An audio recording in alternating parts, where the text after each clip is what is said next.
এই দুনিয়াতে প্রত্যেকে একটা ঠিকানা বানায়। এনআইডি কার্ড আছে না আপনাদের?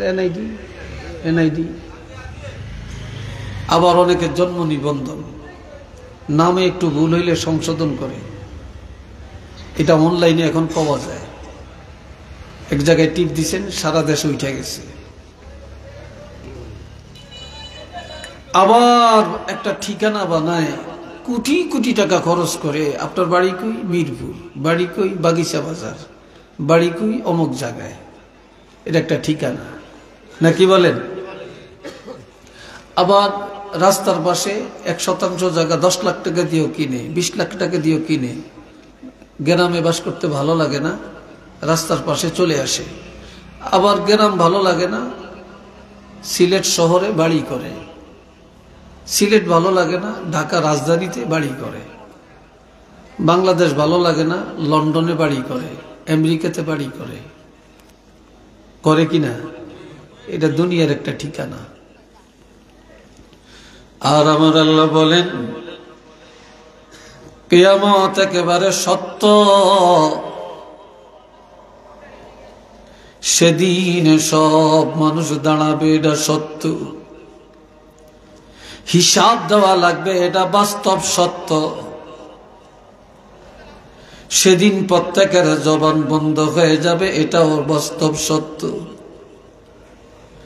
তবে এই দুনিয়ার হায়াতে প্রত্যেকটা মানুষের উচিত, আমি আল্লাহ স্বাধীনতা দিয়ে দিলাম, যার মনে চায় সে যেন আখেরাতে নাজাত পাওয়ার জন্য, কিয়ামতে মুক্তি পাওয়ার জন্য, সে যেন আল্লাহর দরবারে একটা ঠিকানা বানাইয়া এরপরে কবরে যায়।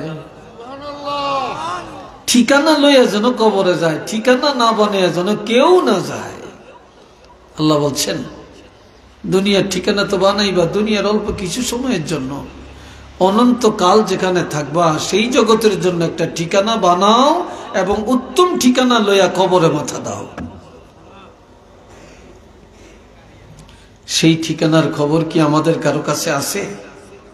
চিল্লিয়ে বলেন, আছে? নাই কারো কাছে। সেই দিনের অবস্থাটা কি? আম্মাজান হযরত আয়েশা সিদ্দিকা খালি কাঁদেন। নবী বলে, তুমি কাঁদছো কেন? সেদিন সব উলঙ্গ দাঁড়াবে, আমি আয়েশার অবস্থাটা কি হবে? আমি কিভাবে থাকবো? আমার উপায় কি হবে? নবীজি বলে, আয়েশা, সেদিন প্রত্যেকটা মানুষ উলঙ্গ দাঁড়াবে, কারো শরীরে বস্ত্র থাকবে না, নারী পুরুষ সব উলঙ্গ দাঁড়াবে। তবে সেদিন মানুষ এত পেরেশান হয়ে যাবে রে, প্রত্যেকটা মানুষ মাথা নিচু করে রাখবে আর কানবে, পেরেশান হয়ে যাবে। কিন্তু একজন আর একজনের দিকে নজর করার কোনো ক্ষমতা পাবে না রে। সেদিন কেউ কারো দিকে তাকানোর ক্ষমতা থাকবে না। একটু চিল্লিয়া বলেন না সুবহানাল্লাহ। সেদিন কেউ কারো দিকে তাকাতে পারবে না।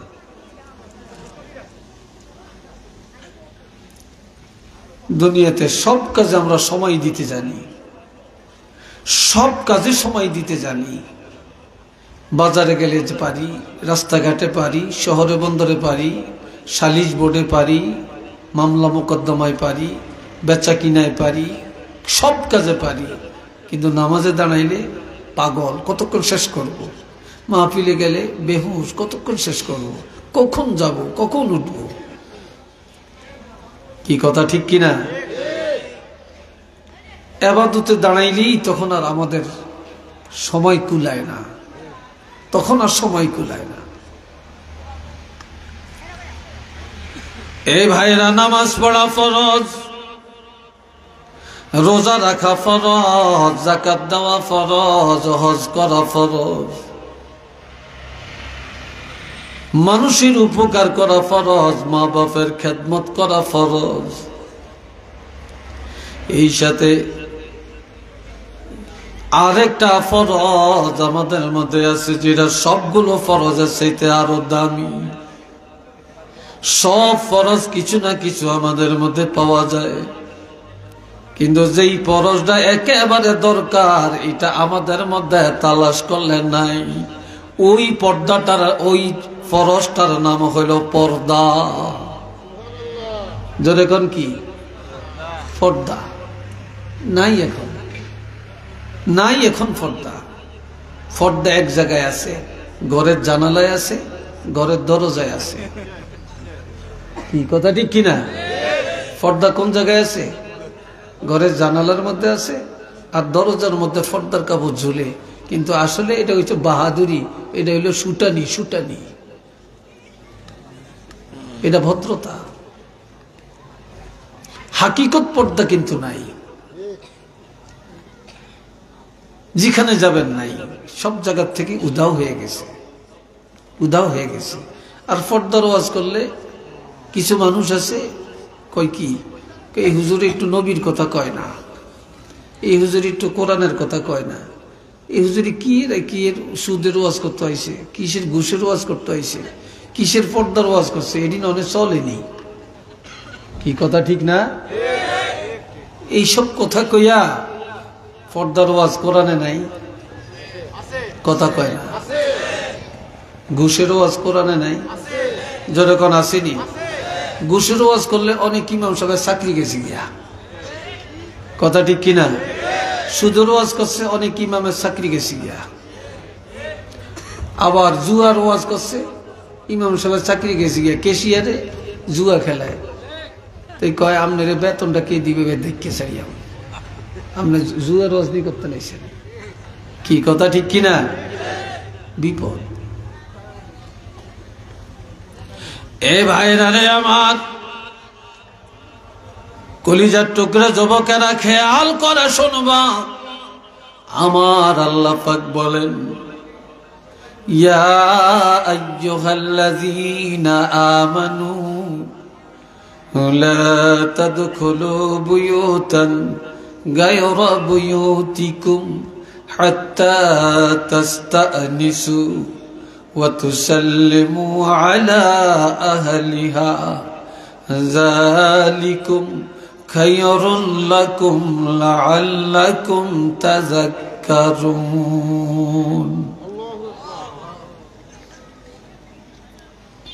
আল্লাহ, তবে ধৈর্য লাগবে। আমার কথা শুনতে হলে ধৈর্য লাগবে, ছটপট করা যাইতো না। কথা বুঝছেন তো? কত মুরব্বীরা, কত সুদীজন বসে আছেন। আল্লাহ কবুল করুক, কোন আমিন। আরেকবার, আরেকবার আপনারা আমিন বললে সাথে সাথে আল্লাহ কি করেন? কবুল করেন। কোন দোয়াগিরের দোয়া কবুল হয় না যতক্ষণ আমিন বলা না হয়। আর আপনারা যখন আমিন বলেন, এই সাথে আমাদের সাথে যে দুইজন ফেরেশতা আছে, ওনারাও কি বলতেছেন? আমিন। আমার আল্লাহ পাক বলেন, ও ঈমানদারেরা, তোমরা ঘরে প্রবেশ করিও না, ঘরে প্রবেশ করিও না, তবে অন্যের ঘরে। কার ঘরে? অন্যের ঘরে বা অন্য ঘরে। তবে প্রবেশ করা আমি আল্লাহ একেবারে নিষেধ করি না। তোমরা ঘরে যাইতে পারবা, হাত্তা তাস্তানিসু ওয়া তুসাল্লিমু আলা আহলিহা, অনুমতি সাপেক্ষে অথবা সালামের বিনিময়ে। কারো বাড়িতে, কারো ঘরে যদি যেতে হয়, প্রথমে ঘরের কাছে যেয়ে বলবে আসসালামু আলাইকুম। যদি উত্তর পাওয়া যায় তাহলে অনুমতি চাবেন, আদখুলু, আমি আসতে পারি কিনা। যদি অনুমতি দেন তখন আবার ঘরে প্রবেশ করার সময় সালাম দিয়া ঢুকবেন। যদি প্রথমবারে উত্তর পাওয়া না যায়, দ্বিতীয়বার দ্বিতীয়বারে উত্তর পাওয়া না গেলে তৃতীয়বার সালাম দিবেন। তৃতীয়বারে যদি উত্তর পাওয়া যায় এবার অনুমতি চাবেন। যদি অনুমতি দেয় এবার যদি আপনি ওই ঘরে যান তাহলে এটাতে শরীয়তে কোনো বাধা নাই। এইভাবে যাওয়ার মধ্যে আমার আল্লাহ জায়েজ করে দিয়েছেন। তবে এই অনুমতির প্রয়োজন কেন? এক যুবক সাহাবী রাসূলকে বললেন, ইয়া রাসূলুল্লাহ, আমি আমার মা আরেক ঘরে থাকে, মায়ের কাছে যাব, অনুমতি লাগবে কিনা? যেহেতু আমি ছেলে, নি আমার মা, আমি মার কাছে যাব। নবীজি বললেন, তুমি তোমার মাকে উলঙ্গ দেখতে চাও কিনা? কয় না। তোমার মা ঘরের মধ্যে কিভাবে আছে তুমি জানো না? শরীরটা কেমন আছে তুমি জানো না? কাজে আগে অনুমতি নিবা, এরপরে মা শরীরটা হেফাজত করে ফেলবে। মা বস্ত্রটা ঠিক করে নিবে, এরপরে তোমাকে অনুমতি দিবে। যখন তোমাকে অনুমতি দেওয়া হবে তখন তোমারও ইজ্জত রক্ষা পাবে, তোমার মার ইজ্জত রক্ষা পাবে। এই জন্য মায়ের কাছে যেতে হলেও অনুমতি নিয়ে যাওয়া লাগবে। একটু চিল্লে বলেন না সুবহানাল্লাহ।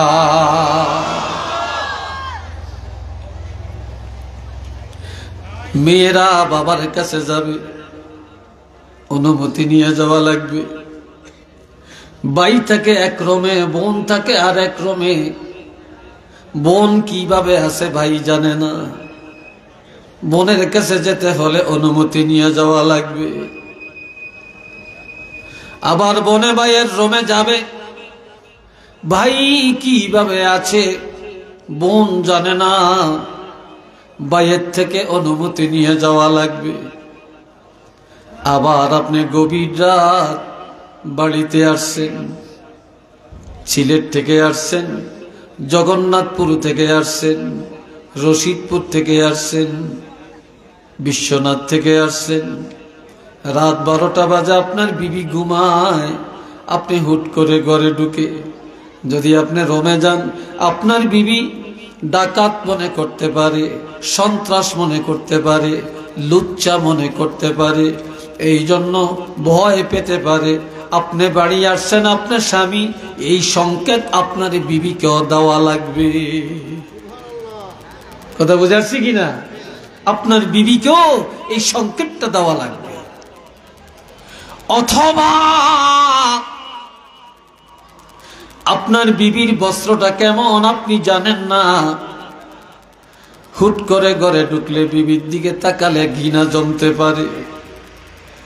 এই জন্য যদি আগে সংকেত দেন আমি ঘরে আসতেছি, তখন আপনার বিবি জাকজমকের সৌন্দর্যের পোশাকটা গায়ে দিতে পারবে, চুলগুলি সুন্দর করে রাখতে পারবে, চেহারাটা সুন্দর করে গুছিয়ে গাছিয়ে রাখবে।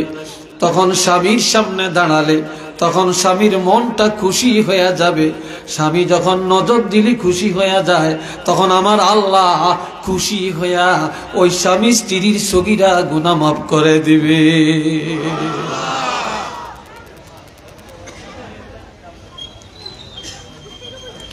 আল্লাহ এই বললাম, আমি আপনাদের কাছে সূরা নূরের 27 নম্বর আয়াত, কত নম্বর আয়াত? 27 নম্বর আয়াতের কথা বললাম। এ ভাইরা রে আমার, এবার আমি আরেকটা আয়াতে চলে যাই, খেয়াল করেন। আমার আল্লাহ বলেন, ও দুনিয়ার মহিলারা, ওয়াকারনা ফি বুয়ুতিকুন্না, তোমরা মহিলারা ঘরে থাকো, তোমরা মহিলারা আড়ালে থাকো, পর্দার ভিতরে থাকো। ওয়ালা তাবাররাজনা, তোমরা ঘরের বাহিরে যাও না, হাটে বাজারে যাও না, শহরে বন্দরে যাও না। তবে আমি আল্লাহ ঘরের বাহিরে যাওয়া একেবারে নিষেধ করি না। যাইতে পারবা কিভাবে? তবে তাবাররুজাল জাহিলিয়াতিল উলা, জাহিলি যুগের মেয়েদের মতো যাইও না। তোমার চেহারা দেখায়া যাইও না, সৌন্দর্যের পোশাক পুরুষের দেখায়া যাইও না, চুলগুলি খোলা রাখিয়া যাইও না, চেহারা খোলা রাখিয়া যাইও না। তোমার অঙ্গ প্রত্যঙ্গ মানুষে দেখবে, এইভাবে ঘরের বাহিরে যাইও না। ঘরে থাকলে যেমন কেউ চিনে না, জানে না, বুঝে না, এমন ভাবে যদি ঘরের বাহিরে যেতে পারো, এই যাওয়ার মধ্যে আমি আল্লাহ বাধা দেই না। তবে আমার রাসূল বলেছেন, 3 অবস্থায়। কয় অবস্থা? আরো আস্তে কর, আরো আস্তে কর। আমার কথা দুর্বলতা দিকে আপনারা দুর্বল সাইজের লাগে। জোরে বলেন, কয় অবস্থা? মাশাআল্লাহ। এই হল আইনগুলো আড়ি কিনলে, এগুলো বইয়ে কিন্তু আর আড়ি কিন্তু এগুলো যাইতে চায় চায়। সিন্নির ফুলটা কুদ্দুল হইছে, সিন্নির ফুলটা মাদ্রাসাতে আইসিনি, দেখতে যায় দেখতে যায়। বাঙালি আছে, খানা যেখানে বাঙালি সেখানে। খানা আছে জিন্দাবাদ, খানা নাই মুর্দাবাদ। আমার 3 অবস্থায় আমাদের মা বোনেরা ঘরের বাহিরে যেতে পারবে। অন্তরে রেকর্ড করে রাখেন, এটা কোরআনের তাফসীর। 1 নম্বরে, মহিলারা কোরআন হাদিসের ইলম শিখার জন্য পর্দার সাথে ঘরের বাহিরে যেতে পারবে। 2 নম্বরে, চিকিৎসার জন্য, স্বাস্থ্য সুরক্ষার জন্য ডাক্তার দেখাবে, চিকিৎসা নিবে, পর্দার সাথে ঘরের বাহিরে যেতে পারবে। 3 নম্বরে, পরিবারের মধ্যে কামাই করার কেউ নেই, ভিক্ষার হাত না বাড়ায়া অন্যের বাড়িতে যায়া কাজ করে, হালাল রিজিক তালাশ করে, বাড়িতে আনিয়া সন্তানের রিজিকের ব্যবস্থা করার জন্য পর্দার বাহিরে যায়া, ঘরের বাহিরে যায়া পর্দার সাথে কাজ করে রিজিকের ব্যবস্থা করতে পারবে। এই ছাড়া স্বামীর বাড়ি থেকে বাবার বাড়িতে যাবে, বাপের বাড়ি থেকে স্বামীর বাড়িতে যাবে, জি জামাইয়ের বাড়িতে যাবে, অথবা ভাইয়ের বাড়িতে যাবে। এইতে করে ঘরের থেকে বের না হলে তো যেতে পারবে না। এই অবস্থায় ঘরের বাহিরে যেতে পারবে, তবে উড়া থুড়া পাবে না, জাহিলি যুগের মেয়েদের মতো না, সৌন্দর্য দেখায় না, চুল উড়ায় না, চেহারা দেখায় না, হাত পা নাড়ায় না, শয়তানের মতো না, মুসলমানি রূপ রং নিয়ে যাওয়ার মধ্যে আমি আল্লাহ কোনো বাধা দেই না। আওয়াজ দিয়া বলেন না সুবহানাল্লাহ।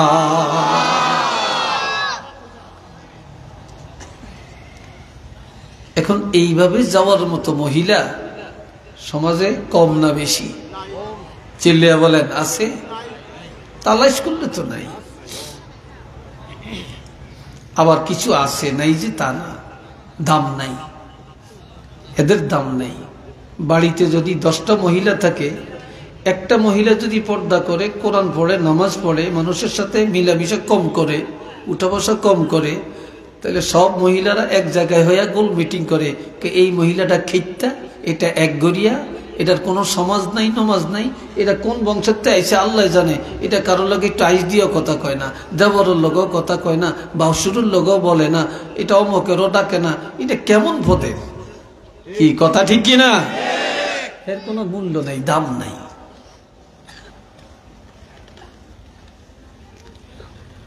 আবার যেটা নাকি একটু নাডামি করতে পারে, বাটপারি করতে পারে মহিলা, এটা সবাই ডরায়। মেজদানি খাওয়ার মধ্যে বেকের আগে দাওয়াত দেয়, বিয়ের মধ্যে সবাই আগে দাওয়াত দেয়, গায়ে হলুদের অনুষ্ঠানে সবাই আগে দাওয়াত পায়, তখন সে হাতে তালি দেয় আর কয়, দেখ তোরা না চাই খারাপ, আমার ব্যাকের আগে দাওয়াত দিছে, বিয়ের দাওয়াত দিছে, মেজানির দাওয়াত দিছে, সব দাওয়াত আমার আগে দেত করে জিগাইনি। আসলে হেরে দাওয়াত দিছে কি লেহা বুঝে না। এটা যে বদমাইশ সিটিং বাস, এটা দাওয়াত না দিলে এর যে ভেজাল লাগাইব, গোবর লাগাইব, এই জন্য এর দাওয়াত দিয়ে মুখটা বন্ধ করে রাখছে, এটা যেন ভেজাল লাগাইতে না পারে। কথা ঠিক কিনা? এই যে ভেজাল লাগাইতে না পারে, হে মনে করে সম্মান করছে। এ ভাইরা রে আমার, আল্লাহর হাবিব রাহমাতুল লিল আলামিন নবীর বিবিদেরকে নিয়ে মজার আলোচনা করেন। হঠাৎ করে একজন অন্ধ সাহাবী, যার নাম হযরত আব্দুল্লাহ ইবনে উম্মে মাকতুম, এই সাহাবী অন্ধ, চোখে দেখে না, কিন্তু তিনি যদিও অন্ধ, তিনি হাদিসের হুজ্জাত, তিনি ছিলেন হুজ্জাতুল ইসলাম, অর্থাৎ তিনি হাদিসের হাফেজ ছিলেন। আরেকদিকে তিনি যে কোনো কথা বলতেন দলিল দিয়ে বলতেন, এত বড় মাহের ছিলেন। উনি আসতেছে, নবীজি বলেন, ও আমার স্ত্রীরা, তোমরা আড়ালে চলে যাও, আড়ালে চলে যাও, ওই যে অন্ধ সাহাবী আসতেছে। হযরত মাইমুনা বলেন, হুজুর,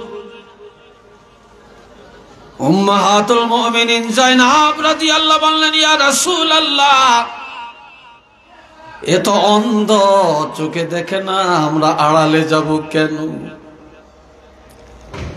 নবীজি বললেন, সাহাবীর চক্ষু নাই, নজর করলে কাউকে দেখে না, কিন্তু তোমাদের চোখ দুইটা ভালো, তোমরা তো নজর করলে তারে দেখো, কাজে তোমাদের চোখ দিয়ে যেহেতু দেখা যায়, এই জন্য তোমরা নজর করা যাবে না, তোমরা আড়ালে চলে যাও, তোমাদের নজরটা যেন তার দিকে না যায়। আর আমগো দেশে বিয়া হইলে একটা গেট দেয়, গেট। আপনাদের দেশে গেট দেয়নি? গেট, হ্যাঁ, রাস্তার মাথায় গেট লাগায়, আর ওই গেটের মধ্যে বুড়ি দিন থেকে সব ঘরের ভিতরে, আর তাজা তাজা তরুণ একেবারে তাগড়া তাগড়া মেয়ে, এগুন ইন্টারে পড়ে, ডিগ্রিতে পড়ে, অনার্সে পড়ে, এখনো বিয়া হয় না।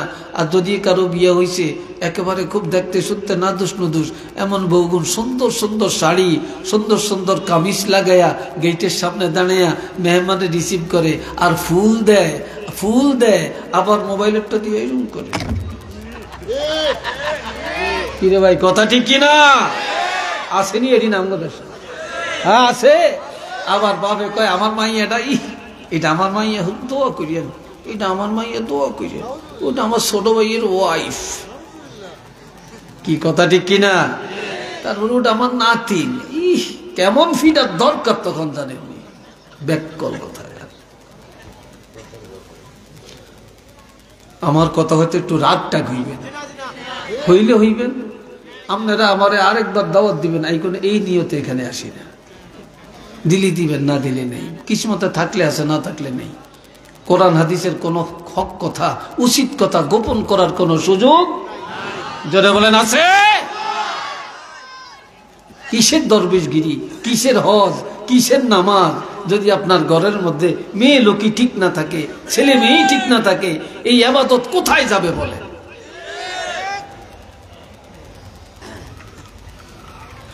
এ ভাইরা আমার, এখন আমার আল্লাহ বলেন, ও মহিলারা, তোমরা ঘরে থাকিয়া কি দায়িত্ব পালন করবা?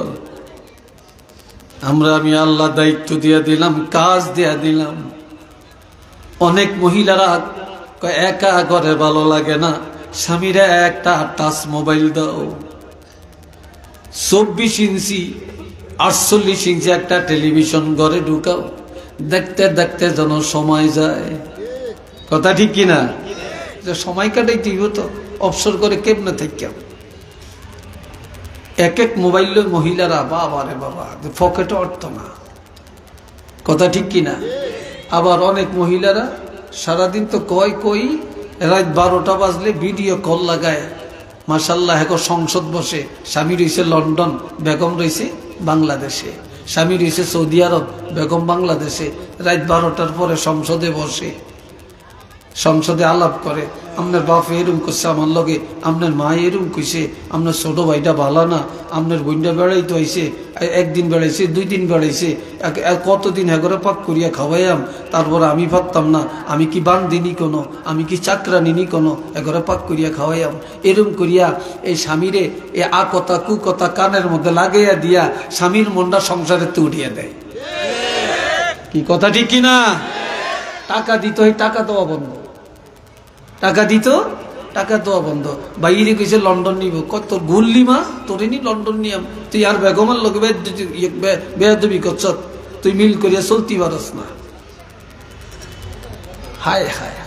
আবার বিদেশ থেকে বাড়িতে আসে, শ্বশুর বাড়ির খবর দেয়, এয়ারপোর্টে গাড়ি লিয়ে যে শালারে কয়, সমন্দিরে কয় গাড়ি লিয়ে যান, আপনা মারপেটের ভাইয়েরে কয় না, শালিরে কয় তুই লগে যাইস, কিন্তু মারপেটের হুইনেরে কয় না, মারপেটের ভাইয়েরে কয় না। বিদেশ থেকে আসে, শালারে মোবাইল দেয়, জামার কাপড় দেয়, মুট করিয়া টাকা দেয়, কি খুশি। আমনা মারপেটের ভাই, মারপেটের বোন সাইরা নাও হাতে দিয়ে উঠে না। কি কথা ঠিক কিনা বলেন?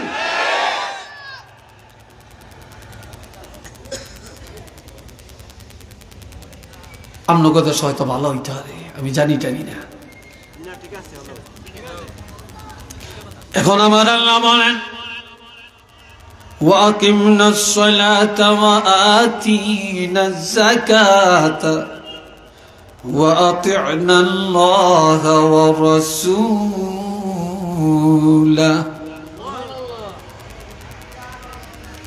তোমরা ঘরে থাকিয়া নামাজ কায়েম করো, তোমরা মহিলারা বেশি বেশি নামাজ পড়ো।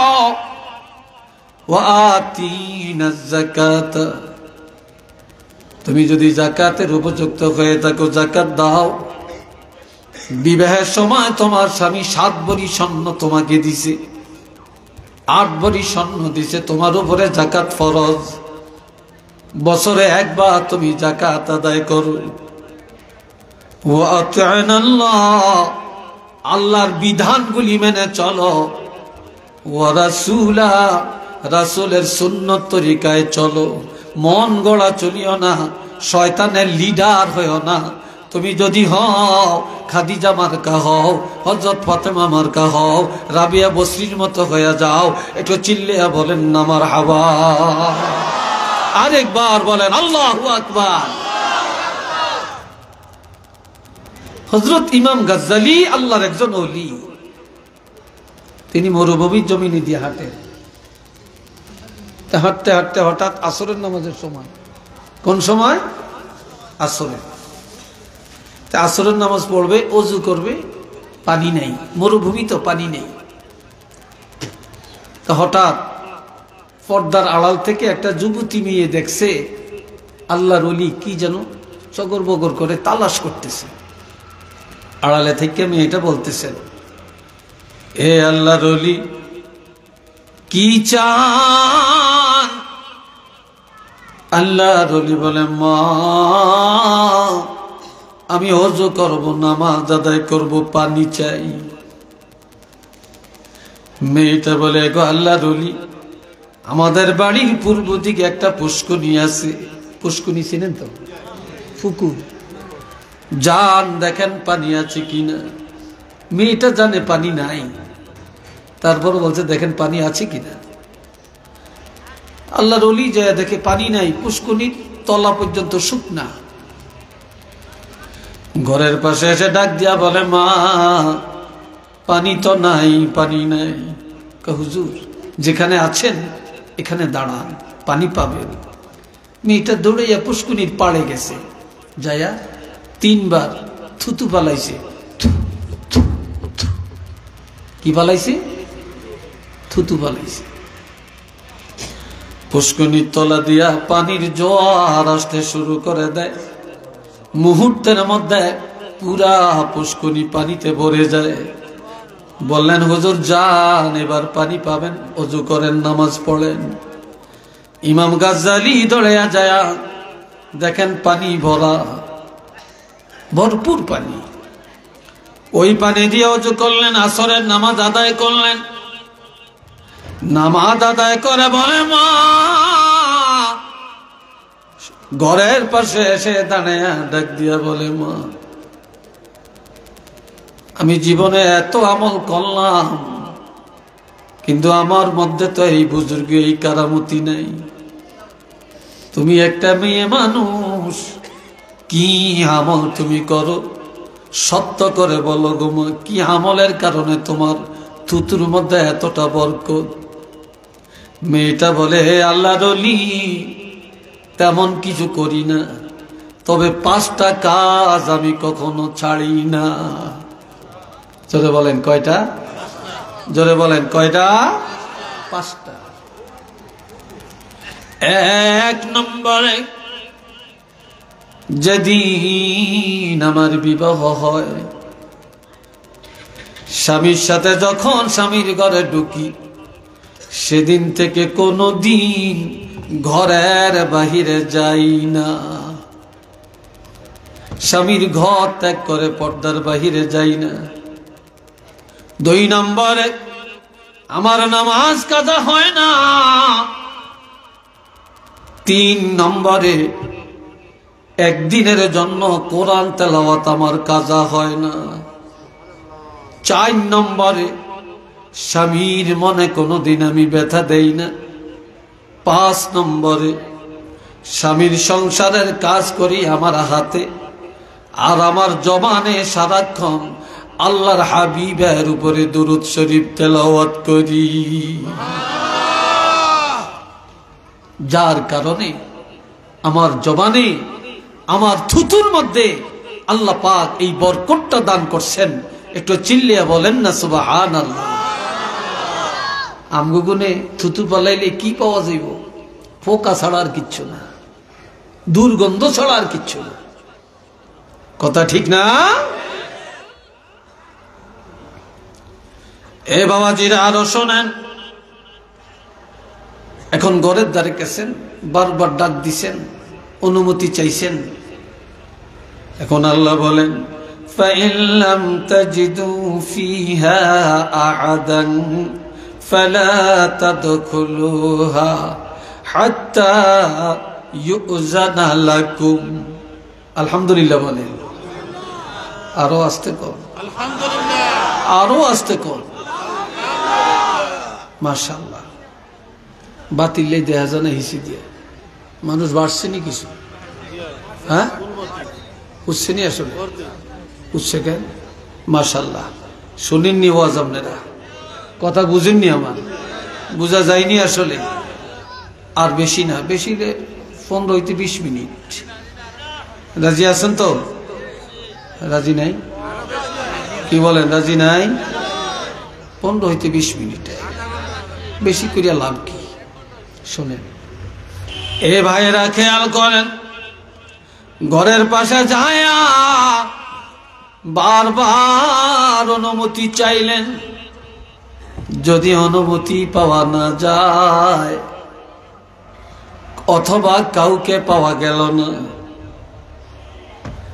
আমার আল্লাহ বলেন, তারপরে জানালা তুমি খোলা দেখলা, উকি ঝুঁকি দিয়া জানালা দিয়া তাকায়ও না। ঘরের দরজা খোলা পাই না, ওই দরজা দিয়া ঘরের দিকে তাকায়ও না। ঘরে ঢুকার চেষ্টা করিও না, ওই পর্যন্ত তুমি ঘরের বাহিরে দাঁড়িয়ে থাকবে। হাত্তা ইউযানা লাকুম, যতক্ষণ পর্যন্ত তোমরা অনুমতি পাইবা, অনুমতি পাওয়া পর্যন্ত ঘরের বাহিরে দাঁড়িয়ে থাকা লাগবে। অনুমতি পাওয়ার আগে কোনো অবস্থায় তোমরা ঘরে ঢুকার চেষ্টা করবা না, জানালা দিয়েও তাকাবে না, দরজা খোলা দেখলে ঘরের দিকে তাকাবে না। যদি অনুমতি চাইতে হয় আরেক দিকে তাকায় অনুমতি চাইবা। একটু কন্যা সুবহানাল্লাহ। ঘরের দিকে তাকায় না, আরেক দিকে তাকায় অনুমতি চাইবা। এরপরে যখন বলা হবে ঘরের ভিতরে বুঝলা মানুষ আছে কিন্তু অনুমতি নাই ঘরে ঢুকার। কি বলছে? ফাইন কিলা লাকুম রাজউ, এ তুমি কে অনুমতি চাও? অনুমতি দিতে পারতাম না, চলে যাও, আমার ঘরে ঢুকতে পারবা না। এলা সে পুরুষ হোক আর মহিলা হোক, যেই নিষেধ করলো যে আমার ঘরে ঢুকতে পারবা না, ঘরে ঢুকার অনুমতি নেই। এখন আপনি কবেন, কত বড় আলিশান, কত বড় লোক, কত সুটানি মারে, কত বড় লোক দেখছি, হেতের বাড়িতে আইসি, হেতে একটু অনুমতি দিল না, সাইরানার দাম দিল না, আমরা কি মানুষ নানি? এরকম করিয়া সমালোচনা করে আর বেটার ইজ্জত নষ্ট করে। কি কথা ঠিক কিনা? ইজ্জত নষ্ট করে। আর আমার আল্লাহ বলেন, যখন বলবে চলে যাও, চলে যাও, অনুমতি দেওয়া যাবে না। ফারজিউ, এক মুহূর্ত দেরি করা যাবে না, সাথে সাথে সেখান থেকে চলে আসবে। সেখান থেকে যদি চলে আসো, হুয়া আজকা লাকুম, যখন চলে আসবা, এই চলে আসার মধ্যে তোমাদের জন্য পবিত্রতা আছে। এই ঘরে যারা, তাদের জন্য পবিত্রতা, তোমাদের জন্য পবিত্রতা। যদি তোমরা এটা বুঝতে পারো, উপলব্ধি করতে পারো, তো এর চাইতে বড় পবিত্রতা নাই। একটু চিল্লে বলেন না সুবহানাল্লাহ। আর একটু জোরে কোন। এই ভাইরা রে, এরপরে আমার আল্লাহ বলেন,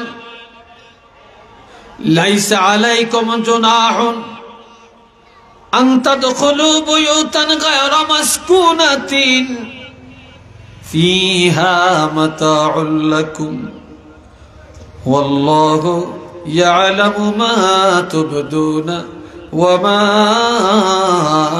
তাকতুমুন। চিল্লিয়া বলেন আলহামদুলিল্লাহ। কথা চলবনি? আসলে চলবনি না? কোনো কষ্ট পাইতেছেন আপনারা? বিরক্ত লাগতেছে আপনাদের? আমি বানি সরে কোনো কথা বলি না, আল্লাহর কোরআনের কথা। এখন এই বাহিরে কথা হয় কেন? এরা কারা এই কথা যে বলতেছে? একটু দরুদ শরীফ সবাই বলেন, আল্লাহুম্মা সাল্লি আলা সাইয়্যিদিনা মাওলানা মুহাম্মদ ওয়া আলা আলি সাইয়্যিদিনা মাওলানা। জোরে জোরে আল্লাহুম্মা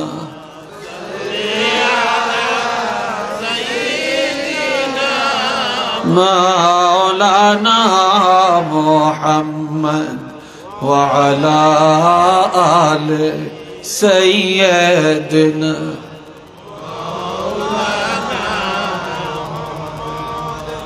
আমার আল্লাহ পাক বলেন, ওই ঘরের মধ্যে প্রবেশ করতে তোমাদের কোনো অপরাধ নাই, যেই ঘরে কেউ বসবাস করে না, যেই ঘরে তোমাদের সম্পদ, এমন ঘরে যাইতে অনুমতি লাগবে না। যেমন আপনার ঘরে 8টা রুম, 3টা রুমের মধ্যে আপনারা থাকেন, আর আরো 5টা রুম, ওই রুমের মধ্যে আলমারি আছে, খাট আছে, সোফা আছে, অথবা মূল্যবান সম্পদ আছে, কিন্তু এটা চাবি আপনার কাছে। ওই রুমের মধ্যে যদি যান, অনুমতি লাগবে না। অথবা আপনার গরু ঘর, গরুগুলি আপনার, সেখানে যাবেন, অনুমতি লাগবে না। অথবা পাকঘর, পাকঘর আপনার, সেখানে যাবেন, অনুমতি লাগবে না। হ্যাঁ, যদি পাকঘরে যদি অন্য কোনো মহিলা থাকে, তাহলে আপনি পুরুষ, সেখানে যাইতে অনুমতি লাগবে। অথবা আপনি মহিলা, ওই ঘরে যাইতে অনুমতি লাগবে। কোন যুবক, সেখানে যাইতে অনুমতি লাগবে। অথবা আপনার দোকান, এই দোকানে আপনি যাবেন, অনুমতি লাগবে না, অনুমতি লাগবে না। অথবা আপনি স্কুলে পড়েন, কলেজে পড়েন, সেখানে আপনার যাবেন, অফিস সেখানে যাইতে অনুমতি লাগবে। যেটা অফিস না খুলে দিছে দপ্তরি, অনুমতি লাগবে না, এই খুলে দেওয়াটাই অনুমতি। অথবা বেই বাড়ি দিছে, ঠনঠনি দিছে, এটা অনুমতি। মসজিদের মধ্যে নামাজ পড়তে গেলেন, মুয়াজ্জিন মসজিদ খুলে দিছে, অনুমতি লাগবে না, আজান দিছে, এটা অনুমতি। জামাত হয়ে গেল, মসজিদের ভিতরের অংশ মেরে দিল, বারিন্দার অংশ খোলা, ভিতরে যাওয়া যাবে না, মসজিদের বারিন্দার অংশের মধ্যে আপনাকে নামাজ আদায় করা লাগবে। আপনি যদি মুয়াজ্জিনের অনুমতি না নিয়ে মসজিদের ভিতরে ঢুকেন, মসজিদের কোনো সম্পদ যদি নষ্ট হয়, হারানো যায়, তাহলে আপনার বিরুদ্ধে মামলা করা শরীয়তে জায়েজ। এই জন্য মসজিদের বারিন্দা খোলা থাকলে সেখানে যাওয়া যাবে, কিন্তু ভিতরের অংশ মারা থাকলে সেখানে যাওয়া যাবে না। একটু চিল্লিয়া বলেন আলহামদুলিল্লাহ। আর একটু জোরে কন। রে ভাইয়েরা আমার আল্লাহ বলেন, ওয়াল্লাহু ইয়ালামু মা তুবদুনা ওয়া মা তাকতুমুন। তোমরা জানো না, আল্লাহ জানেন। আল্লাহ জানেন তোমার অন্তরে কি আছে, কি জন্য তুমি ঘরে আসলা, কি জন্য তুমি এখানে ঢুকলা। এটা যদিও পৃথিবীর কেউ জানে না, আমার আল্লাহ জানে। কেননা ইন্নাল্লাহ লা ইয়াখফা আলাইহি শাইউন ফিল আরদি ওয়ালা ফিস সামা। আসমান জমিনের মধ্যে যত কিছু, কোনটাই আমার আল্লাহর কাছে গোপন নাই। আসেনি গোপন? জোরে বলেন, আসেনি গোপন? কোনো কিছুই গোপন নেই। এইবার আল্লাহর হাবিব সুন্দর একটা হাদিস বলছেন মহিলাদের বেশি নফল নামাজ পড়া লাগে না, বেশি নফল রোজা রাখন লাগে না, বেশি তাহাজ্জুদ পড়া লাগে না। মহিলারা 4টা কাজ যদি করে, এই 4টা কাজ করলে 8টা জান্নাতের দরজা খুলে দেওয়া হবে। যে কোনো দরজা দিয়া মহিলা দৌড়ায়া জান্নাতে প্রবেশ করতে পারবে। আল্লাহ এ বাবা জিনারে আমার, ক্বালা রাসূলুল্লাহি সাল্লাল্লাহু আলাইহি ওয়াসাল্লাম, আল মারআতু ইজা সাল্লাত খামসাহা। ঈমান গ্রহণের পর যে মহিলা 5 ওয়াক্ত নামাজ, কয় ওয়াক্ত? জোরে কয় না, আরো জোরে কর। মহিলারা নামাজের বেলায় দুর্বল, রোজার বেলায় সবল। মহিলারা 6 রোজা, 9 রোজা, 7 রোজা, 8 রোজা যত আছে ব্যক্তি রাখতে রাজি, কিন্তু নামাজ সঠিকভাবে পড়তে রাজি না। কি কর, কথা ঠিক কিনা?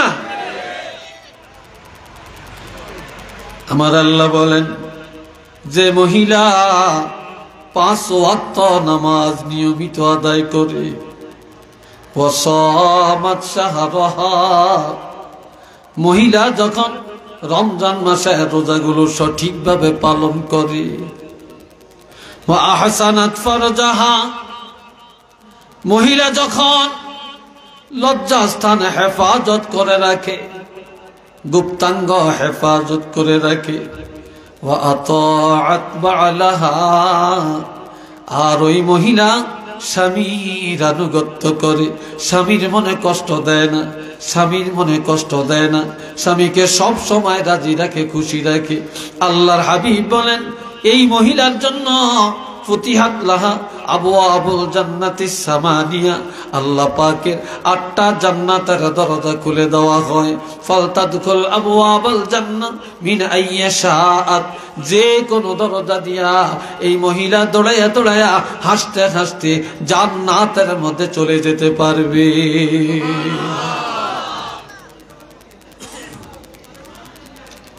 কি চমৎকার বললেন ইমাম বুখারী রহমাতুল্লাহ আলাইহি। ওনার কবরের মাটি মেশকো আম্বর। আল্লাহু আকবার কর না, আরেকটু জোরে। খাতুনে জান্নাত হযরত ফাতেমা জোহরা, ওনার কবরের মাটি মেশক আম্বরের মতো গ্রান হয়ে গেছে। কেন? কারণ কি? ইমাম বুখারী রহমাতুল্লাহ আলাইহির আম্মা এত পর্দাসীন ছিলেন, কেউ কোনোদিন দেখে না ইমাম বুখারীর মার গলার আওয়াজটা কেমন, চেহারা কেমন। আর ইমাম বুখারীর আম্মা তিনি কোরআন তেলাওয়াত করতেন, 5 ওয়াক্ত নামাজ আদায় করতেন, তাহাজ্জুদ পড়তেন। আর তাহাজ্জুদের বিছানায় বসে বসে আল্লাহর কাছে মুনাজাত দিয়া বলতেন, আল্লাহ তুমি আমাকে এমন সন্তান দাও যেই সন্তান হবে ওলি, যে সন্তান হবে কোরআনওয়ালা, যে সন্তান হবে হাদিসওয়ালা, যার দ্বারা কোরআন হাদিসের খেদমত হবে, যার খেদমত কিয়ামত পর্যন্ত দুনিয়াতে জারি থাকবে। সেই ইমাম বুখারীর আম্মা দোয়া করলেন, আল্লাহ কবুল করলেন। আর এমন ইমাম বুখারী যখন হাদিস লেখেন, তিনি রাত্রিবেলায় 2 রাকাত নামাজ পড়েন, ওযু করেন, গোসল করেন, এরপরে 2 রাকাত নামাজ আদায় করেন, এরপরে একটা হাদিস লেখেন। তবে ইমাম বুখারী হাদিস লেখছেন অন্ধকার রাত্রি। সুবহানাল্লাহ কইেন না, এত আস্তে, আরো জোরে, অন্ধকার রাত্রে হাদিস লেখছেন। কিভাবে? ইমাম বুখারী কোনটা সহিহ হাদিস, কোনটা গায়রে সহিহ, এটা নির্ণয় কিভাবে করবেন? তিনি আল্লাহর নাম ধরে কলমটা হাতে নিতেন, কাগজের মধ্যে যখন কলম বসাইতেন অন্ধকার রাত্রে, তখন মদিনার থেকে একটা নূর ডাইরেক্ট ওনার কলমের মাথায় আসিয়া জমা হইত, আর ওনার কপালের মধ্যে নূর চমকাইত। ওই কপালের নূর আর কলমের মাথার নূর, এই 2 নূরের আলো দিয়া ইমাম বুখারী হাদিস লেখার কাজ শেষ করে দেয়। ইমাম বুখারী ইন্তেকালের পর ওনার কবরের মাটি আমার আল্লাহ মেশক আম্বর বানাইয়া দেন। আর খাতুনে জান্নাত কেউ কোনোদিন দেখে না, কেউ কোনোদিন দেখে না। লম্বা না বেটো, সুন্দর না কালো, মোটা না চিকুন, পৃথিবীর কোন পুরুষে জানে না। আল্লাহর হাবিবের ইন্তেকালের 6 মাস পরে খাতুনে জান্নাত ইন্তেকাল করে। ইন্তেকালের আগে হযরত আলী রাদিয়াল্লাহকে ডাকে, হযরত আলীকে ডাক দিয়া বলে, আলী রে, তুমি আমার আদরের স্বামী, তোমার কাছে আবদার রেখে দেয়। আমার আব্বা ওসিয়ত করে গেছেন, আব্বার ইন্তেকালের পরে সর্বপ্রথম আমার সাথে দেখা হবে, কাজে আমার সময়টা হয়তো বেশি নেই। তবে আমি যদি মারা যাই, আমার মৃত্যুর খবরটা বেশি জানাজানি করিও না। মানুষে জানলে অনেক মানুষ আসবে, কে জানি মৃত্যুর উপরে দেখে ফেলে, আমার ভয় লাগে, এই জন্য বেশি প্রচার করিও না। মহিলা বললে মাইকে বলা জায়েজ নাই, মহিলা মারা গেলে মাইকে প্রচার করা জায়েজ নাই। অথচ মুসলমান মসজিদের মাইক দিয়া মহিলার কথা পর্যন্ত প্রচার করে। কথা ঠিক না? আমার ভাইরা রে, খাতুনে জান্নাত বলে আমার আরেকটা ওসিয়ত। কই কি? বলে আমার ইন্তেকালের পরে আমার গোসলটা দিনের বেলায় দিও না। আমারে গোসল দিতে গেলে কেউ না জানি আমাকে দেখে ফেলে। 3 নম্বরে ওসিয়ত, আমার জানাজার নামাজ দিনের বেলায় পড়িও না, গভীর অন্ধকার রাত্রে আমার জানাজা পড়বে। 4 নম্বর ওসিয়ত, আমার কবরটা দিনের বেলায় করিও না, গভীর অন্ধকার রাত আমার কবরটা করবে। আর এরপরে ওসিয়ত, আমাকে দিনের বেলায় মাটি দিও না, গভীর রাত আমাকে কবরে রাখবে। আর আমার কবরে কোনো নকশা করবা না। আমার কবর দেখে কেউ যেন বুঝতে না পারে আমি কতটুকু লম্বা কতটুকু মোটা ছিলাম, আমার কবর দেখে যেন অনুভব না হয়। খাতুনে জান্নাতের ইন্তেকালের পরে গভীর রাত ওনাকে গোসল দেওয়া হয়, জানাজা হয়, কবর হয়। ওনার লাশটা নিয়ে যখন জান্নাতুল বাকিতে যায় রে, ওই জান্নাতুল বাকি গোরস্থানে যায়, আর এমন সময় নজর করে দেখে আরো 6টা মহিলার লাশ চলে আসছে। সুবহানাল্লাহ বলতেন না? একই রাত্রে জান্নাতুল বাকি গোরস্থানে, মদিনার গোরস্থানে একই রাত্রে 7টা কবর হয়। সকাল বেলায় আসিয়া এই 7টা কবরের মধ্যে কোন কবরটা ফাতেমার কবর এটা কোনো বেগানা পুরুষের আমার আল্লাহ জানতে দেয় না। কিভাবে কবরের পরিচয় পেলেন? এবার একটা একটা করে কবরের কাছে যায় দেখে, বুঝতে পারে না।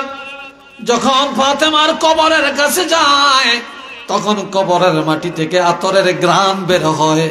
এই আতরের ঘ্রাণ পায়া সিদ্ধান্ত নেয় এটি হলো খাতুনে জান্নাতের কবর। একটু চিল্লিয়া বলেন না মারহাবা, আরেকবার বলেন আল্লাহু আকবার, আরো জোরে বলেন আল্লাহু আকবার। আর আমাদের মায়েরা কি জন্য গোমা এত পাগল হয়ে গেলেন? আর দুনিয়াতে এত গজব কেন? দুনিয়াতে এত অশান্তি কেন? বর্তমানে ছেলেরা মায়ের কথা মানে না কেন? সন্ত্রাস কেন? এত বোমাবাজি কেন? এত বেয়াদব কেন? এত মদখোর কেন? এত গাঞ্জাখোর কেন? এত বেনমাজি কেন? এত অশান্তকর পরিবেশ কেন? 2টা কারণ। 1 নম্বরের কারণ হলো যেই বাবা সন্তানের জন্ম দেয় এই বাবায় খায় হারাম। বাবাই খায় কি? এই মাইকের আওয়াজ একটু বাড়াই দিয়ে। আর কই গেছে? এরা নাই এখানে? এরা আওয়াজ একটু বাড়াই দাও, ভিতরে একটু বাড়াই দাও। আল্লাহ, কষ্ট হয় আপনাদের? কথা বলেন, কষ্ট হয়? এ তো কথা ফিনিশিং এ নিয়ে আসতেছি। বাবাই খায় হারাম, বাবাই খায় সুদ, বাবাই খায় ঘুষ, বাবাই খায় পরের হক। কথা ঠিক কিনা? খাইনি খাইনি খাইনি। আবার পরের হক খায়, আইল কাটিয়া জমিন বড় করে। এতে মসজিদে যে নোয়াজরে আর কাতার সোজা করেন, কাতার সোজা করা ওয়াজিব। হেইতে জমিন কাটিয়া আরেকজনের জমিন কাটিয়া নিজের জমিনে নিয়ে এসে লাইন ঠিক নেই, মসজিদে যে এখন লাইন সোজা করেন এটা ওয়াজিব। কি কথা ঠিক কিনা? বাবাজিরা রে আমার খেয়াল করেন। এরপরে আল্লাহ কুনবি যাইবেন কি কারণে অশান্তি? বাবা খায় হারাম, এই হারামের রক্ত মাংস, হারামের বীর্য। আর যেই মার গর্ভে সন্তান, এই মা হলো দায়ুস, মা হলো দায়ুস। মা ঘরে থাকে না, এক দলে যায় সিলেট, আরেক দলে যায় বিশ্বনাথে, আরেক দলে যায় জগন্নাথপুরে, আরেক দলে যায় ঢাকা। আবার বিয়ার দাওয়াত যদি মহিলারা পায় যায় সিন্নি পায়। আবার সেন্টারে যায়, একটা মহিলার কোন শরীরের কাপড় ঠিক নাই, আর সেন্টারে যায় কে কার সাথে দেখা যাওয়া জায়েজ, কার সাথে দেখা দেওয়া জায়েজ নাই। এটার তারতম্য একটা পুরুষের মধ্যে নাই, একটা মহিলার মধ্যে নাই। যার কারণে তাদের গর্ভের সন্তান কোনোদিন ভালো হয় না, তাদের গর্ভের সন্তান হয় বেয়াদব।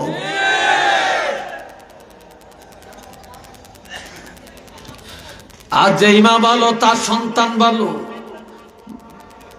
গাছ ভালো, গোটা ভালো, বাপ ভালো, বেটা ভালো, মা ভালো, সন্তান ভালো, গাই ভালো, দুধ ভালো, দুধ ভালো, ঘি ভালো। কথা ঠিক কিনা? গাই ভালো, দুধ ভালো, দুধ ভালো, ঘি ভালো। আর বাপ যদি খারাপ হয়, মা যদি খারাপ হয়, কোনদিন ভালো সন্তানের আশা করা যাবে না রে। একটু চিল্লিয়ে বলেন না নাউযুবিল্লাহ। আর একবার জোরে সরে কর নাউযুবিল্লাহ। এবার আসেন, আমার আল্লাহ এরপরে বলছেন বিসমিল্লাহির রহমানির রহিম। قل للمؤمنين يغضوا من أبصارهم ويحفظوا فروجهم। الله أكبر قلنا। আওয়াজটা জোরে দেন, আরেকটু জোরে। আল্লাহু আকবার, আল্লাহু আকবার। আরেক এই গলার ভিতরে ব্যাং আটকাইছে, ব্যাং চিনেন না আপনারা? তো জোরে সরে কোন আল্লাহু আকবার। আল্লাহ খুশি না বেজার? বান্দা যখন বলে সুবহানাল্লাহ, আল্লাহ পবিত্র, আল্লাহ কয় আমি তোমার জন্য একটা বাগান, পবিত্র বাগান সাজাইয়া দিলাম। বান্দা যখন কয় আলহামদুলিল্লাহ, আল্লাহর প্রশংসা, আমার আল্লাহ কয় তোমরা যখন আমি আল্লাহর প্রশংসা করলা, আমি আল্লাহ তোমাদের জন্য জান্নাতের দুয়ার খুলে দিলাম। বান্দা যখন বলে আল্লাহু আকবার, আল্লাহ কয় বান্দা বলে আমি বড়, আমি আল্লাহ ঘোষণা দিলাম। আমার যেই বান্দা বলে আমি আল্লাহ মহান, আমি আল্লাহ ঘোষণা দিলাম আমার ওই বান্দাগুলি আমি আল্লাহর কাছে মহান। আমি আল্লাহর কাছে কি মহান, আমার কাছে বড়। এখন আল্লাহ কয় কুল্লিল মুমিনিন, হাবিব দুনিয়ার ইমানদার পুরুষের আপনি জানিয়ে দেন, ইয়াগুদ্দু মিন আবসারিহিম, ইমানদার পুরুষেরা যেন নজরটা হেফাজত করে রাখে, নিম্নগামী করে রাখে, কোন মহিলার দিকে যেন না তাকায়। আর হাটে যাবে, বাজারে যাবে, স্কুলে যাবে, কলেজে যাবে, শহরে বন্দরে যাবে, সেন্টারে যাবে, আরেকজনের বাড়িতে যাবে, সাবধান কোন পুরুষেরা যেন এই চোখ দিয়া মহিলার দিকে না তাকায়। এক হুজুরে ওয়াজ করছে, প্রথম যদি নজর যায় আল্লাহ এটা মাফ করতে পারে, দ্বিতীয়বার যদি নজর দেয় তাহলে কবিরা গুনাহ হবে। এই জন্য একবারের পরে দ্বিতীয়বার নজর দেওয়া যাইত না। তো যুবক ছেলে একটা দেখতেছে, মাইয়া 3 সাইডে যাইতে আছে কলেজ, খুব ডকের মাইয়া, তার একেবারে যাইতে আছে, অনেক চোখ গড়িয়া দাঁড় মারলাম সেয়ারিছে। তখন আরেকজনে কয় কিরে মাইয়ারা কলেজও যায়, মাদ্রাসা যায়, তুই যে আমরা চোখ গড়িয়া সেয়ারিছ, কই কি কন কালকে হুজুরের ওয়াজ শুনছি, হুজুরে কইছে 1 নজর সাওন যায়, 2 নজর চাইলে গুণ হইব, এই জন্য আমি নজর আর হিরাই না, 1 নজর দিয়া রাখছি। একটু জোরে কন্যা নাউযুবিল্লাহ। কি কয়? নজরটা দিয়ে রাখছি, নজর আর লাড়ি না। একটু নাউযুবিল্লাহ বলতেন না কেন? সালাদ কত চিন্তা করে। একজনে মেম্বারি খাড়িয়েছে, যে কয় ভাবি, ভাবি কই, ভাবির লোক একটু কথা কম লাগবে, আফাই কই, খালাই কই, কত খালা, কত চাষি, কত কাকি, কত ভাবি। আর নির্বাচন গেলে গিয়া বোর্ডে ফাঁস করিয়া লেলি বুড়ি আঙ্গুল দেখায়। কি কথা ঠিক কিনা কন? এই সময় ভাবি চিনে না, এই সময় ভাই চিনে না। এই জন্য একজনে পেছিল, আন্ডা বাচ্চা দিবি বলে মুরগি খাইলি গোলার দান, আন্ডা বাচ্চা দিবি বলে মুরগি খাইলি গোলার দান, আন্ডাওয়ানা বাচ্চাওয়ানা মুরগি বড় না ফরমান।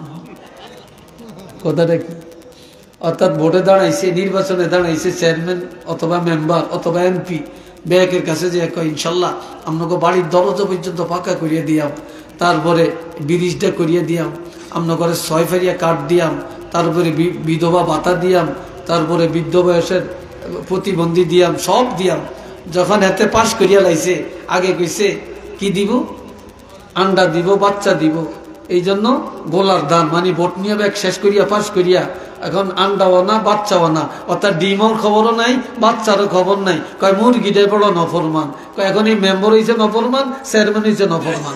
আর এই দেশে শান্তি নাই, এই জন্য যে ডাকাইতে যায় চোরের বিচার করতো, ডাকাইতির বিচার কেউ করে না।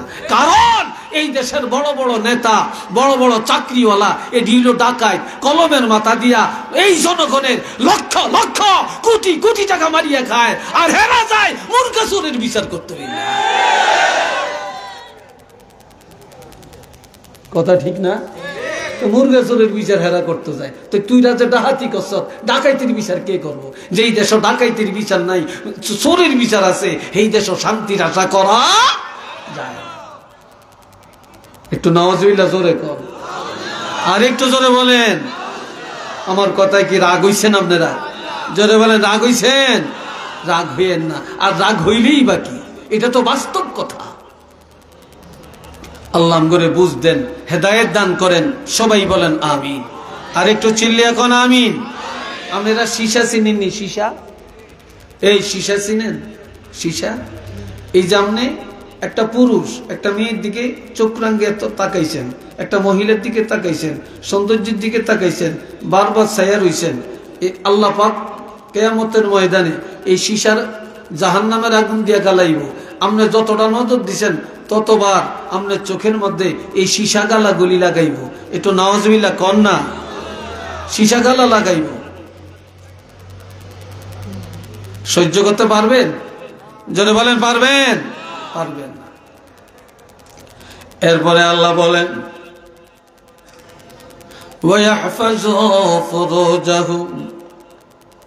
হাবিবপুর দুনিয়ার ইমানদার পুরুষদেরকে জানিয়ে দেন, তারা যেন তাদের গুপ্তাঙ্গ হেফাজত করে, লজ্জাস্থানে হেফাজত করে, লজ্জাস্থানের তাড়নায় যেন জিনার আড্ডায় না যায়।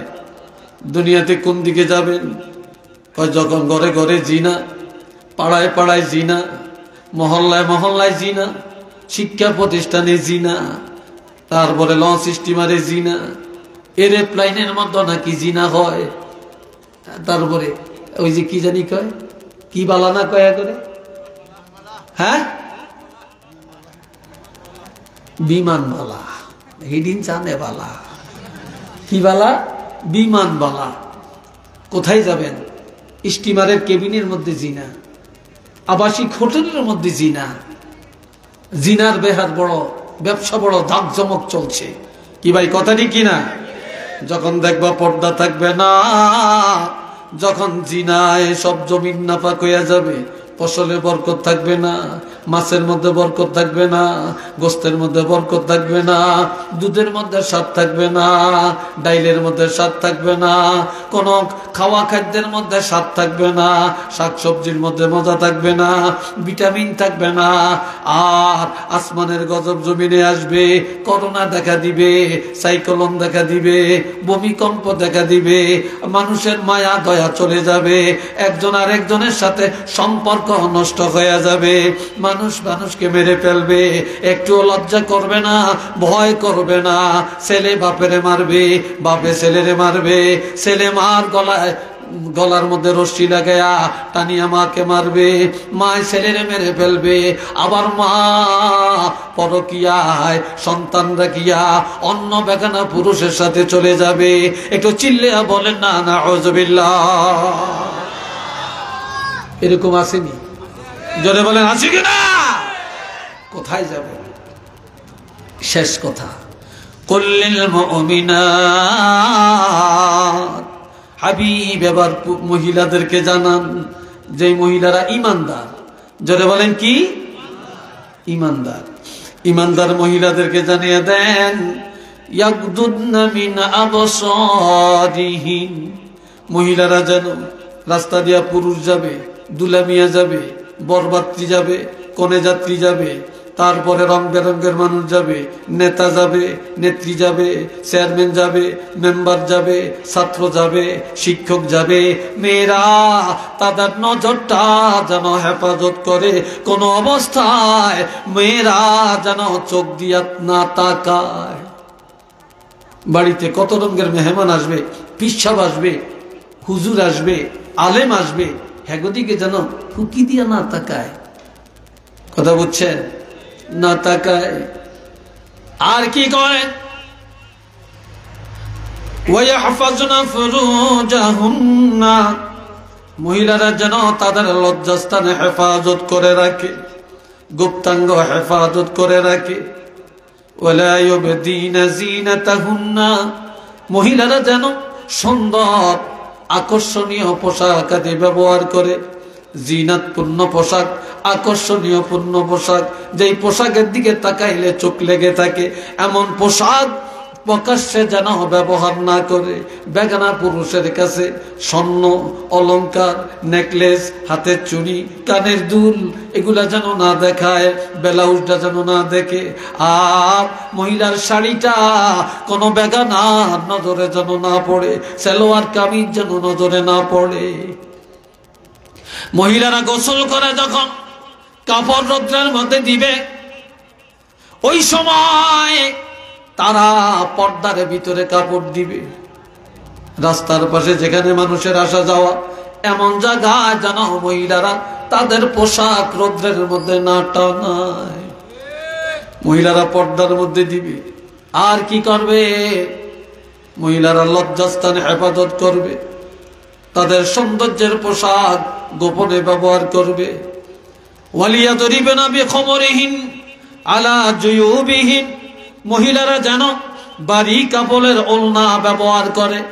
এই বাড়ি কাপড়ের ওড়না দিয়া তাদের মাথার চুল ঢেকে রাখে, গাঢ় ঢেকে রাখে, কান ঢেকে রাখে, আর তাদের এই সিনা ঢেকে রাখে। তারা যেন বাড়ি কাপড়ের ওড়না তাদের বক্ষ দেশের মধ্যে লম্বা করে ফেলে রাখে, অথবা বক্ষ দেশ যেন পেঁচিয়ে রাখে। কারণ পুরুষের বক্ষ দেশ কোন মানুষের রিজিকের ভান্ডার না, মহিলাদের বক্ষ দেশ সকল মানুষের রিজিকের ভান্ডার।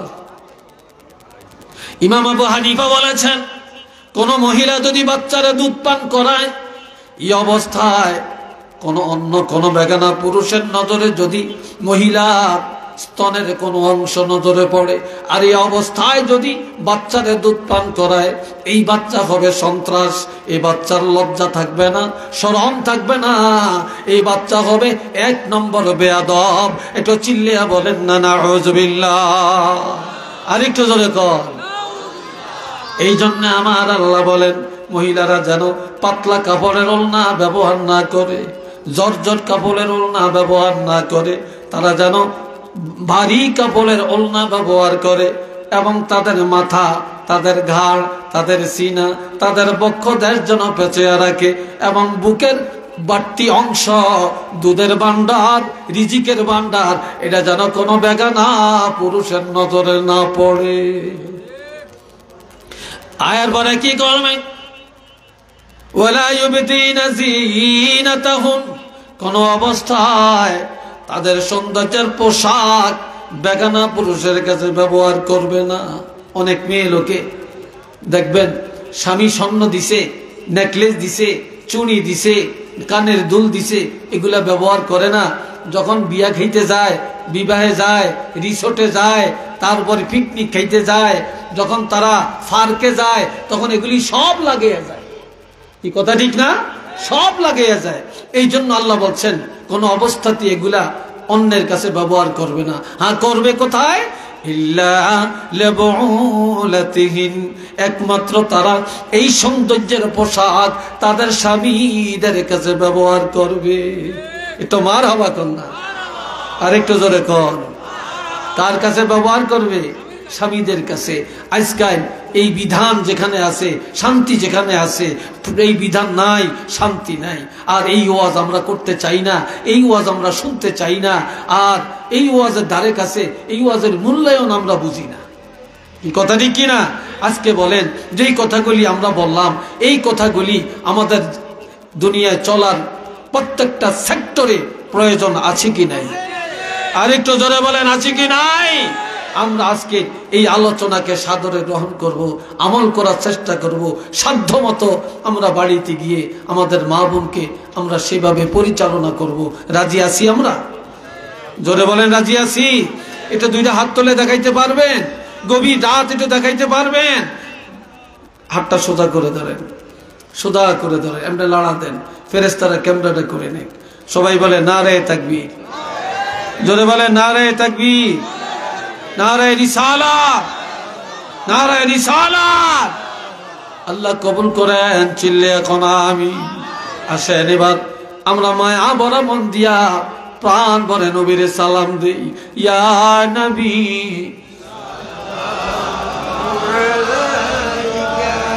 ইয়া রাসূল ইয়া হাবিব সালাম আলাইকা সালাম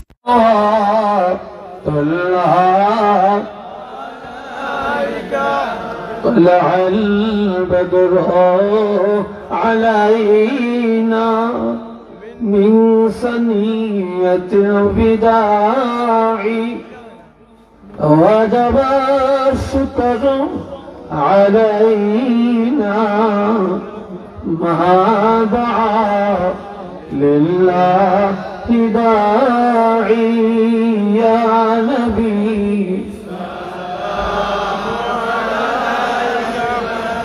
يا رسول سلام عليك يا حبيب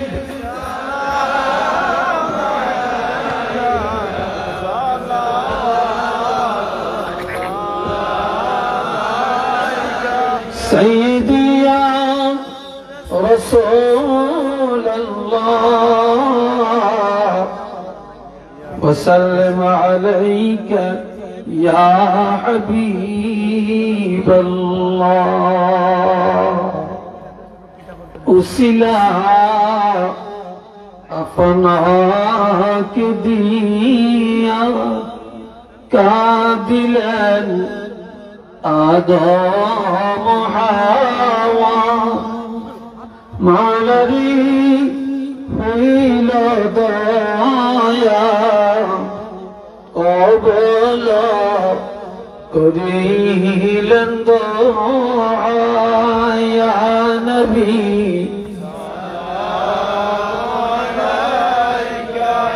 يا رسول سلام عليك يا حبيب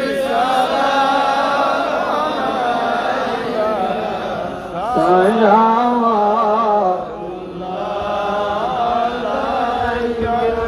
بلغ العلا بكماله كشف الدجى بجماله حسنت جميع خصاله بلغ العلا بكماله كشف الدجى بجماله حسنت جميع خصاله الصلاة والسلام عليك يا رسول الله الصلاة والسلام عليك يا حبيب الله দেশে বিদেশে শ্রমিকদের জন্য তো আমাদের সাথে সব লাইনে সাহায্য সহযোগিতা করছেন সবার তাই الصلاة والسلام عليك يا شفيع المذنبين الصلاة والسلام عليك يا رحمة للعالمين الحمد لله আরেক বার বলেন আলহামদুলিল্লাহ। আপনারা দাঁড়িয়ে মুনাজাত দিবেন না বসে মুনাজাত দিবেন? বসে বসে বসে মুনাজাত দেওয়া আদব। এখন আপনারা কি দাঁড়িয়ে থাকবেন যারা গেটে আছেন, না ফাঁকে ফাঁকে এসে বসবেন? যদি মুনাজাত আপনার দরকার থাকে আপনারা একটু আজ্ঞান ওদেরকে বসতে দেন, আর নইলে আপনারা যেখানে ফাঁক পান সেখানে এসে বসেন, কিন্তু দাঁড়িয়ে মুনাজাত দিবেন না। সবাই বসে যান, সবাই বসেন, ভিতরে ঢুকেন। জুতা খুলতে কষ্ট, মোজা খুলতে কষ্ট, কতক্ষণ ভিতরে যাইব? ভিতরে অনেক জায়গা আছে, আপনার একটু আজ্ঞান না, আরে একটু আগে জায়গা দেন, এদেরকে বসার সুযোগ করে দেন ভাই। এত রাত, আপনার এত মানুষ, অনেক জায়গায় তো এত রাত্রে মানুষ থাকে না, মানুষ থাকে না। আপনারা হয়তো কোরআন হাদিসের মহব্বতে আল্লাহ এবং রাসূলের মহব্বতে আছেন। আল্লাহ সবাইকে কবুল করেন, বলেন আমিন। আপনারা যে কথাগুলি এই পর্যন্ত আমরা শুনেছি আল্লাহ যেন কবুল করেন, আমল করার তৌফিক দান করেন, সবাই বলেন আমিন। দ্বিতীয়ত, এই মাদ্রাসার প্রতি আপনারা একটু খেয়াল রাখবেন। মাদ্রাসায় আপনাদের সন্তানদেরকে দিবেন, আপনাদের সন্তানকে মাদ্রাসায় দিবেন। এইসব মাদ্রাসায় পড়ানো দরকার। একদিকে আলেম হবে, আরেকদিকে তাদের আকীদা মজবুত হবে। কথা বলছেন? সব মাদ্রাসায় পড়লে আকীদা নষ্ট হয়ে যায়।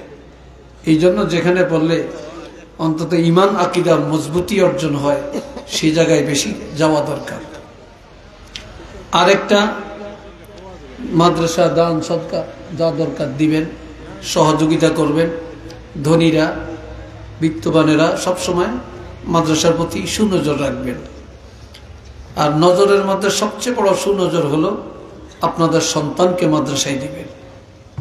পাশাপাশি আপনাদের অনুদানে মাদ্রাসা চলে, এই মাহফিল চলতেছে, দেশের থেকে বিদেশ থেকে অনেকেই অনেক অনুদান করছেন।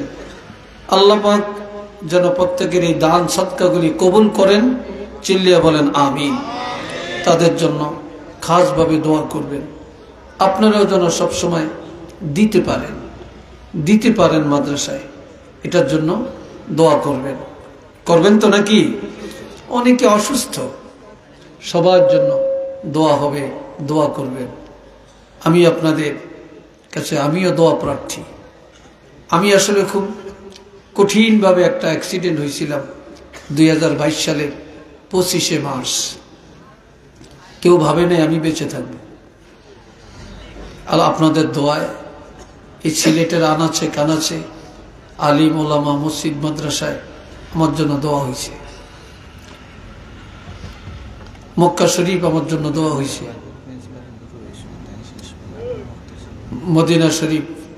মদিনা শরীফ দোয়া হয়েছে, সারসিনা দোয়া হয়েছে, ফুলতলি দোয়া হয়েছে। তো এই দোয়ার বিনিময়ে আল্লাহ আমাকে হেফাজত করছেন। কথা বুঝছেন? তা আমি আপনাদের কাছে একটু দোয়া করি, যেহেতু মুসাফির একটু দোয়া করব। এরপরে শেষ ফিনিশিং দোয়া কে করবে? প্রিন্সিপাল হুজুর আসেন, ফিনিশিং দোয়া করবে সে না, তারপরে আদব, হ্যাঁ হুজুরের শেষ দোয়া করবেন। আমি একটু মুক্তাসার দোয়া করি, আমার জন্য দোয়া করবেন। আল্লাহুম্মা আমিন। রব্বানা যালামনা আনফুসানা ওয়া ইল্লাম তাগফির লানা ওয়া তারহামনা লানাকুনান্না মিনাল খাসিরিন। রব্বানা আলাইকা তাওয়াক্কালনা ওয়া ইলাইকা আনাবনা ওয়া ইলাইকাল মাসির।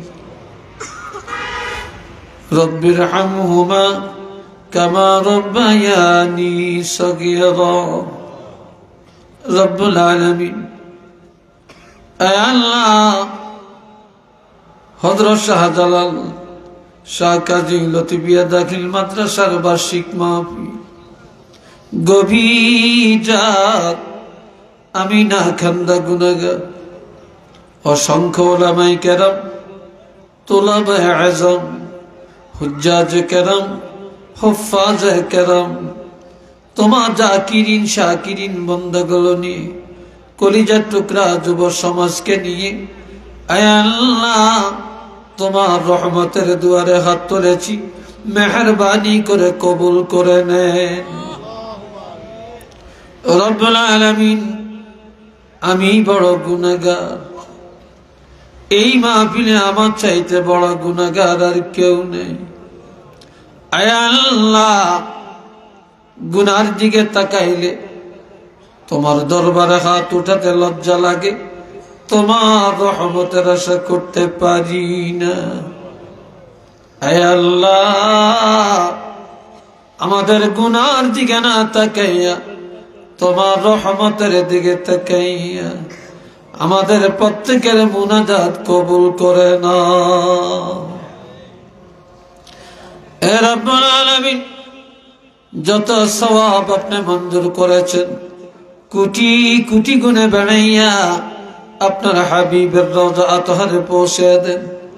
तमाम सहाबाए करम अंबिया अलैहिमुस्सलाम शुहदाए करम ताबिईन तबअ ताबिईन सालिहीन सिद्दीकीन मुहद्दिसीन मुफस्सिरीन मुफत्तिहीन मुबल्लिगीन मुसन्निफीन मुअर्रिफीन फज़ाला फुकाहा खुतबा गणेर रवाए पाके पहुंचाया देन।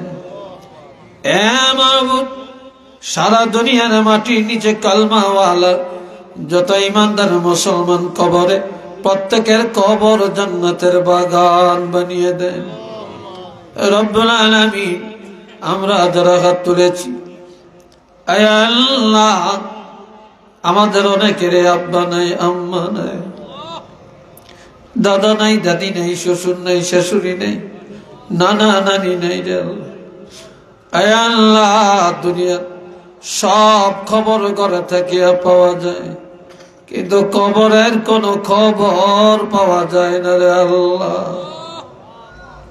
জানি না কার কবরটা জান্নাতের বাগানে হয়ে গেছে, কার কবরে জাহান্নামের আগুন জ্বলে। আল্লাহ তুমি মেহেরবানি করে প্রত্যেকের রহে পাকে পৌঁছায়া দাও, প্রত্যেকের কবর জান্নাতের বাগান বানিয়ে দাও। এ মাবুদ আমাদের পীর উস্তাদ যারা যেখানে আছেন আল্লাহ দরজা বুলন্দ করে দাও। হযরত শাহজালাল ইয়ামানি এবং 360 আউলিয়ার দরজা বুলন্দ করে দাও। আল্লামা সাহেব কামলা ফুলতুলি রহমাতুল্লাহি আলাইহির দরজা এখানে বুলন্দ করে দাও। এ মাবুদ আমাদের আব্বা আম্মা আপনজন যারা এখনো বেঁচে আছেন আল্লাহ হায়াতে বরকত দেন। আল্লাহ মজবুত ঈমান দান করেন, নেক আমল করার তৌফিক দান করেন। রব্বুল আলামিন যে যা সহযোগিতা করেছেন প্রত্যেকের সহযোগিতা কবুল করেন।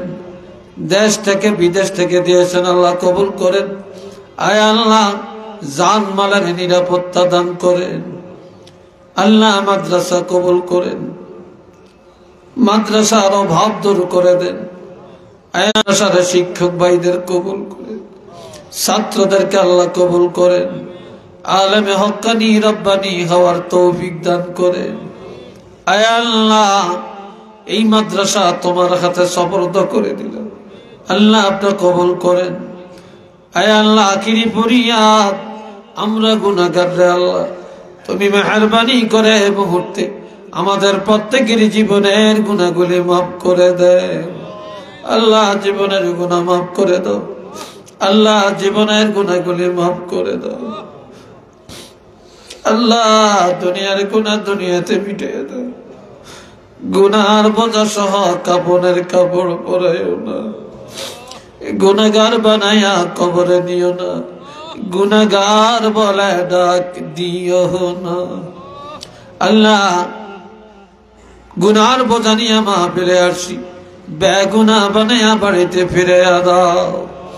এলাকার যুব সমাজকে আল্লাহ কবুল করেন, নামাজি বানিয়ে দেন, ভদ্র বানিয়ে দেন, শিষ্টাচার বানিয়ে দেন। আয় আল্লাহ পিতা মাতার খেদমত করার তৌফিক দান করে দেন। হে রব্বুল আলামিন যারা অসুস্থ রে আল্লাহ প্রত্যেকের সুস্থতা দান করে দাও, শেফায়ে কামেলা আজলা নসিব করে দাও। লা তাকনাতু মির রাহমাতিল্লাহ ইন্নাল্লাহ ইয়াগফিরুয যুনুবা জামিআ ইন্নাহু হুয়াল গফুরুর রহিম। ওয়া সাল্লাল্লাহু তাআলা আলা খায়রি খালকিহি মুহাম্মাদিন ওয়া আলা আলিহি ওয়া আসহাবিহি আজমাইন। واجعل آخر كلامنا عند الموت لا إله إلا الله محمد رسول الله.